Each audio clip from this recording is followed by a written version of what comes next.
d'héritage parmi eux. Les fils de Joseph formaient 2 tribus, Manassé et Éphraïm. Et l'on ne donna point de part aux Lévites dans le pays, si ce n'est des villes pour habitation, et les banlieues pour leurs troupeaux et pour leurs biens. Les enfants d'Israël se conformèrent aux ordres que l'Éternel avait donnés à Moïse, et ils partagèrent le pays.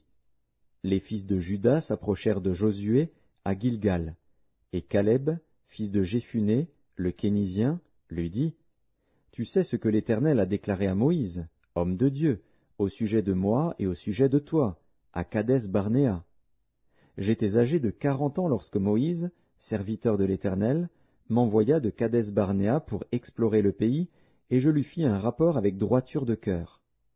Mes frères qui étaient montés avec moi découragèrent le peuple, mais moi je suivis pleinement la voie de l'Éternel, mon Dieu. Et ce jour-là, Moïse jura, en disant, « Le pays que ton pied a foulé sera ton héritage à perpétuité, pour toi et pour tes enfants, parce que tu as pleinement suivi la voie de l'Éternel, mon Dieu. Maintenant voici, l'Éternel m'a fait vivre, comme il l'a dit. Il y a 45 ans que l'Éternel parlait ainsi à Moïse, lorsqu'Israël marchait dans le désert. Et maintenant voici, je suis âgé aujourd'hui de 85 ans. Je suis encore vigoureux comme au jour où Moïse m'envoya.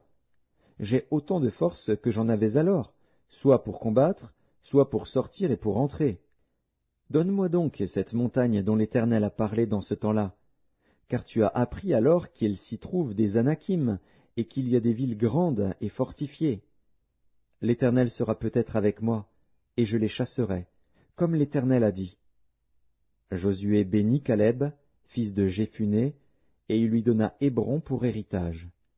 C'est ainsi que Caleb, fils de Jéphuné, le Kénizien, a eu jusqu'à ce jour Hébron pour héritage, parce qu'il avait pleinement suivi la voie de l'Éternel, le Dieu d'Israël.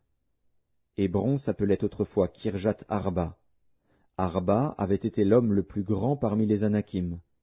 Le pays fut dès lors en repos et sans guerre. Josué, chapitre 15.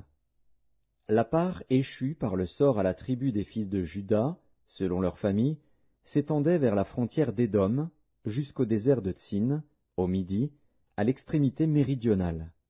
Ainsi, leur limite méridionale partait de l'extrémité de la mer Salée, de la langue qui fait face au sud. Elle se prolongeait au midi de la montée d'Akrabim, passait par Tsin, et montait au midi de Kadès-Barnéa. Elle passait de là par Hetzron, montait vers Hadar, et tournait à Karkar.